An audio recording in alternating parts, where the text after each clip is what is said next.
Océane n'a que 15 ans. Elle veut porter ce qu'elle veut fièrement, mais elle oublie qu'elle est encore jeune, que tout ça c'est pour les grands. De la dentelle, 95 blés bien rembourrés, jeans taille basse, nombril apparent, autobrosant pour une peau bien dorée. Elle se sent fraîche et bien dans sa peau, jusqu'à une remarque qui est simplement lourde dans l'esprit d'une adolescente. Des phrases qui l'insultent, de travailler sur le trottoir, des phrases qui la marquent. Mais Océane décide de passer au-dessus et de s'assumer clairement. Ses amis entourent d'elle la délaisse. Elle se retrouve seule devant son miroir, à ne plus reconnaître cette déesse. Océane semble perdue entre bien et mal, mais elle refuse d'écouter ses regards animaux. Elle veut se sentir femme fatale, mais ses critiques deviennent létales. Océane semble perdue entre bien et mal, mais elle refuse d'écouter ses regards animaux.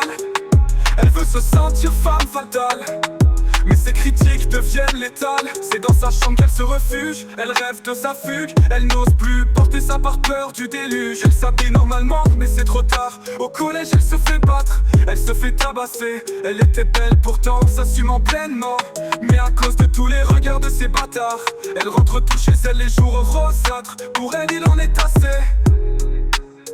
Océane prit une décision malade de ce monde stupide. Océan de larmes, elle prit un couteau dans la cuisine. Elle n'est plus limpide, elle commence à se tailler les veines, se croyant un monstre. Le sang coule sur son tapis blanc, ses draps propres, ses yeux deviennent lents. Sa vision trouble, mais peu lui importe. Océane semble perdue entre bien et mal, mais elle refuse d'écouter ses regards animaux. Elle veut se sentir femme fatale, mais ses critiques deviennent létales. Océane semble perdue entre bien et mal, mais elle refuse d'écouter ses regards animaux. Elle veut se sentir femme fatale, mais ses critiques deviennent létales. Et c'est dans ce dernier soir que Océane est partie. Devant ces étoiles qu'elle observait, elle a préféré les rejoindre. Elle a fait le choix de renoncer à la vie. Malheureusement, elle a visé le ciel et elle va l'atteindre. Océane semble perdue entre bien et mal, mais elle refuse d'écouter ses regards animaux. Elle veut se sentir femme fatale, mais ses critiques deviennent létales.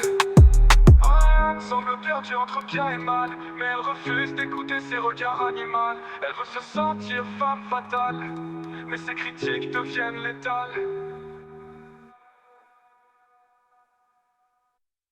Océane semble perdue entre bien et mal, mais elle refuse d'écouter ses regards animaux.